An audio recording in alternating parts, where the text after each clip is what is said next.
Hello, I'm Heather Clancy back at Sidebar with Emily Chasan, the Director of Communications for Generate, and also someone I've known quite a while. I'm very happy to talk to her today. Hi, Emily. It's great to have you. Thanks, Heather, for having me today. So really appreciate the panel that you did yesterday, because I love thinking about how green, sustainable finance, whatever, can really meet the moment as far as economic justice, as we were calling it yesterday, social justice, environmental justice, these things that I think it's nice to take this broader view of the energy transition, that it's not just about sustainable infrastructure, or it's not just about climate impact. It's also about all the people who are doing that and building that together. It's a chance to build like a brand new industry that has not existed before, and that's a wealth creation opportunity. Jigar Shah, one of the founders of Generate, he wrote this book called The Climate Wealth Opportunity, really, and there's that. And then also, energy transition is a lot about making things cheaper. So there's a lot of like energy accessibility options and ways to make things more affordable, to reduce prices when there's so much inflation in other areas.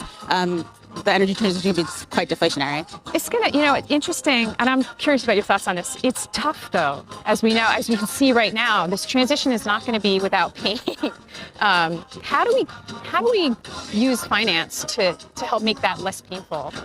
Yeah, I think you have to be really intentional about it, right? Like when you look at the Department of Energy, they're looking at when they're doing something, they want to make sure that 40% of the benefits flows to like communities that really need it. But in terms of jobs, I think you have to be really intentional about hiring. We have a lot of people at Generate. We're part of this Renewables Forward initiative that is aimed to diversify the energy industry, make sure the energy industry of the future is more inclusive and doesn't look like the energy industry of the past.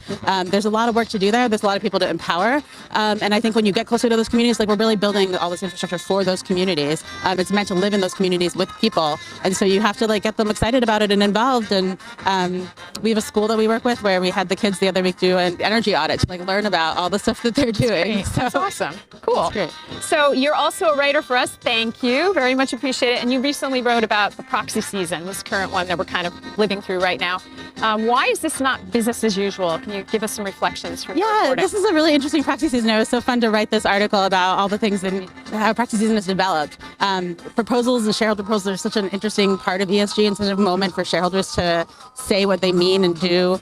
And what they really care about to companies. And this year, the SEC sort of changed how it accepted proposals, or like how companies were able to get the proposals off their ballot. Right. So a lot of different types of proposals came in this year. And shareholders also, last year was so successful, I think they sort of tried to up the level, right? They wanted to bring a lot more. Ask for more. Say like, it's time to level up. Like you have this net zero commitment out there. Like what are you going to do about that? So I think ESG and all the shareholder proposals this year, maybe not as many of them passed, but that's not really the number to focus on. What it is this moment to sort of be the canary in the coal mine that these proposals often are, and to say, hey, here's an issue that's important to shareholders. You might not know about it right now, like the racial equity audits, the reproductive justice proposals that came through, right? Sometimes it's like a little bit ahead of the curve, saying your shareholders are concerned about this. They want you to make sure you've addressed it, and to take that as the takeaway from the season.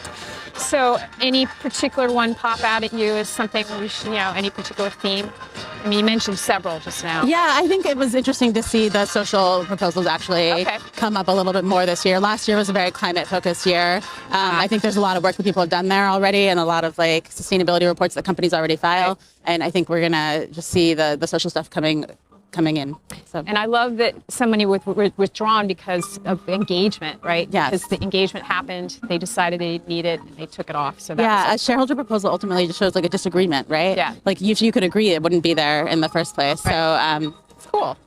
So let's go back to the infrastructure, right? Since we talked about why it's so necessary and critical for ESG. So let's just have some final reflections from you on that, and also how Generate is really contributing there. Yeah, so Generate's a sustainable infrastructure company. We build, own, operate, and finance only sustainable infrastructure.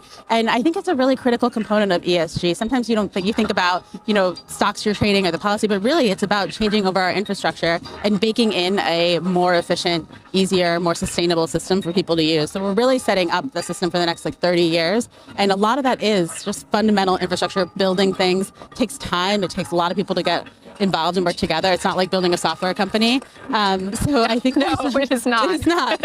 So there's a lot of opportunity there, and I think it's a really important component of the ESG discussions. Well, if you had to leave, the world of media to go somewhere, I'm really happy that you're at Generate. It's exciting to have you there, and thank you so much for your support of the organization.